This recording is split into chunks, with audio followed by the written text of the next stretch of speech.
vertel eens even, wat is er aan de hand? Ja, eigenlijk feitelijk is er volgens mij die heel weinig aan de hand. Vooral voor het kunstwerk, dat in principe dan slecht zichtbaar zou zijn of voor zou gaan. Ja, alles is minder waar. We hebben er alles aan gedaan om het kunstwerk zo goed mogelijk in zicht te brengen. Het is een beetje zijn eigen verhaal gaan leven doordat een stichting zich daarmee bemoeid heeft. En uiteindelijk de pandeigenaar ons zover heeft gekregen dat die het eigenlijk allemaal dacht van kool gaan daar zelfs mee door.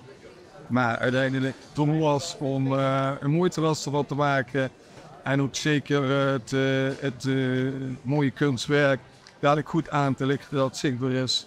Mooi eroverheen, want heel veel mensen weten niet wat het was en nu zullen ze het wel. Ja, want er stonden eerst parasols en nu staat een hele mooie overkapping. En ik heb begrepen dat de achterwand verlicht gaat worden met netverlichting. Gezet. Komende week gaan we verder. Nu weten we zeker dat we daar ook verder is.